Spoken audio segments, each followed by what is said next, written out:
आकाशवाणी कटक प्रचार करुछु अतिबड़ी जगन्नाथ दास विरचित श्रीमद् भागवतर 33तम भाग। प्रयोजना सुहास मोहंती।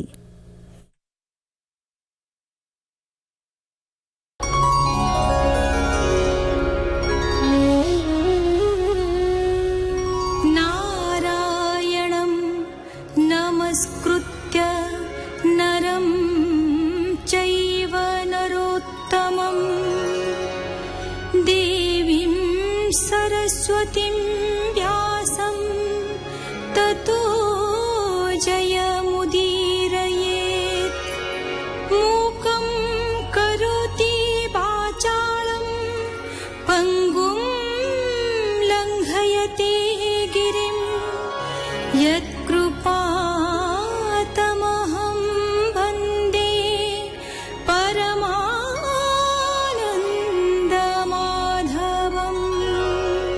राजा परीक्षित मातृगर्भरे थिबा अवस्थारे श्रीकृष्णଙ୍କ जोगु मरणକୁ एड़ेई जाइथिले। हेले तक्षक कामुडारे मरिबे बोली ऋषिपुत्रଙ୍କ ठारू साप पाई मृत्यु समय पुणी थरे श्रीकृष्णଙ୍କୁ ध्यान कले। श्रीकृष्ण पृथ्वी छाड़िला परे कलिर राजुति आरंभ हैला। सुत ऋषि मुनि मानकु कहिले केवल कृष्ण नाम स्मरण आउ श्रवण रे कली ताप खंडन होई परिबो। सुत उवाच हे अर्जुन मुनि जेते तुम्भे जे पचारिल मते कहिबे कृष्णर महिमा जे अवतार गुण सीमा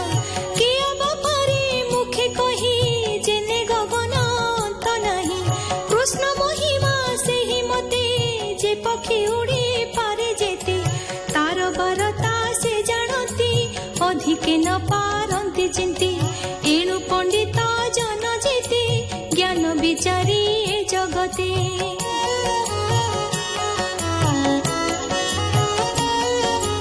एबे हो शुण विप्रजने हरिचरित शुद्ध मने से परीक्षित एक दिने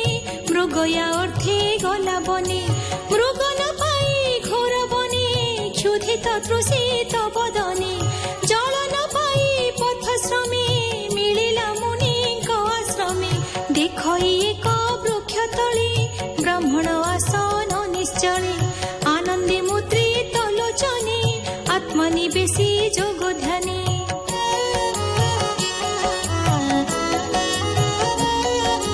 निश्चल आत्मा मन बुद्धि पवन नव द्वारे रुंधी इंद्रिय गण प्रत्याहारे ध्याने प्रवेश शून्यपुरे आधार लिंग नाभि हृदे कंठमंडल पुर मध्ये मन पवन ब्रह्मरंध्रे निवेशी अछन्ति आनंदे जोग निश्चल ब्रह्मभूत तिनि विकारु से अतीत प्रकीर्ण जटा भार शिरे हरिण चर्मर उपरे।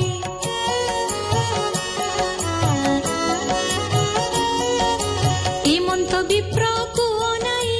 तृषिते कंठ शुष्क होई जल मागिला महाराजा इच्छई आपणार पूजा उदक तृण भूमि आदि अतिथि पूजार प्रसिद्धि अर्घ्य सुनुत साधुवाणी नल भिकोपे नृपमणि मने विचारे महाराज अवज्ञा कला मते द्विज।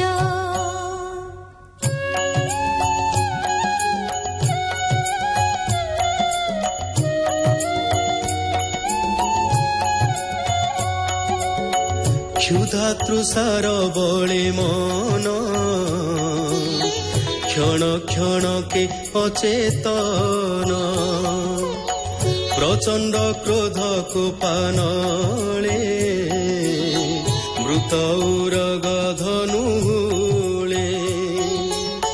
ब्राह्मण गळे नेई देला तक्षणे निज पुरे गला से परीक्षित नृपमणि ब्राह्मण कथा मने गुणी सर्व इंद्रियर निवृत्ति नयन बुझी किं पाछन्ति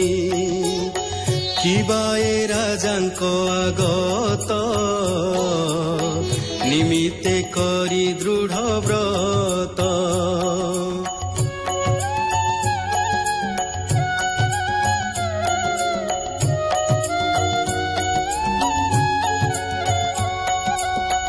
ତେଣୁ ଏ କପଟ ଏହାର ନିଶ୍ଚଳ ସମାଧି ଗୋଚର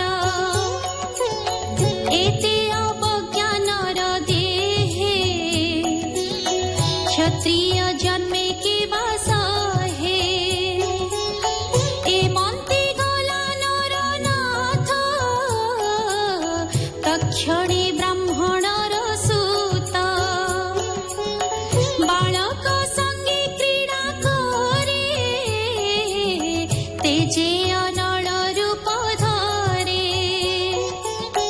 ରାଜାର ଆଗମନ କଥା ପିତାର ଯେ ମନ୍ତବ୍ୟ ବ୍ୟବସ୍ଥା ବାଳକ ମୁଖ ଶୁଣି କୋପେ ମିଳିଲା ପିତାର ସମୀପେ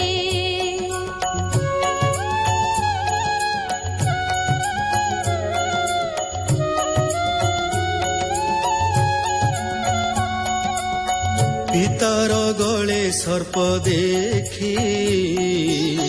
কোপে চঞ্চল কলাকি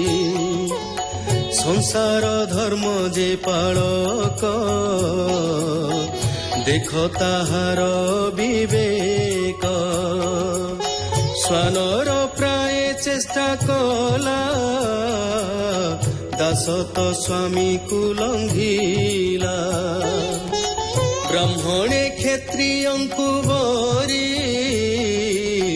যজ্ঞরে দ্বারপাଳ କରି ଶ୍ୱାନର ପ୍ରାୟ ଦ୍ୱାରେ ଥାନ୍ତି ସେ ଭାଣ୍ଡେ ଭୋଜନ ଇଛନ୍ତି ଉତ୍ପଥ ପ୍ରାଣୀ ଦଣ୍ଡ ଅର୍ଥେ ଯେ କୃଷ୍ଣ ଥିଲେ ଜଗତେ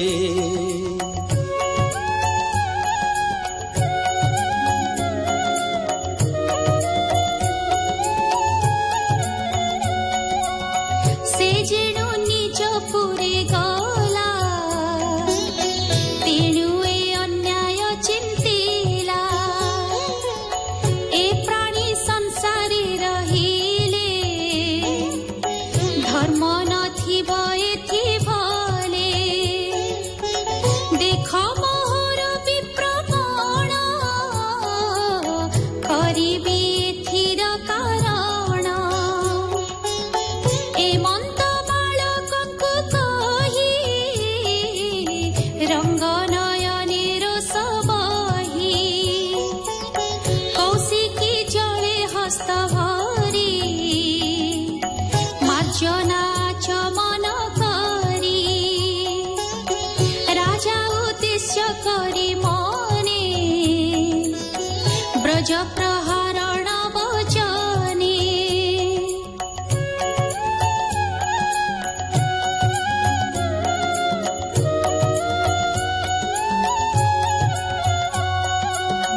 ବୋଲ ଇ ଅଧର୍ମ ବିଚାର ଅନ୍ୟାୟ କଲାଏ ପାମର ଆଜ ହୁଁ ଶପଥ ଯିବ ସେ ତକ୍ଷକ ଆସି ମହାରୋଷେ ତାର ଶରୀର ବେଗେ ଖାଉ ଏ ପାପୀ ଜଗତେ ନଥାଉ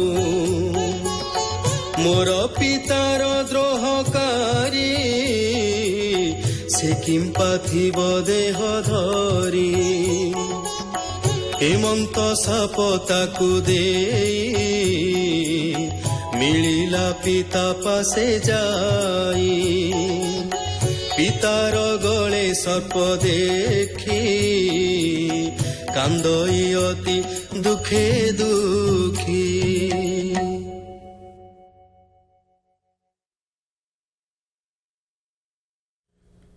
ଶୁଣୁଥିଲେ ଅତିବଡ଼ି ଜଗନ୍ନାଥ ଦାସ ବିରଚିତ ଶ୍ରୀମଦ୍ ଭାଗବତର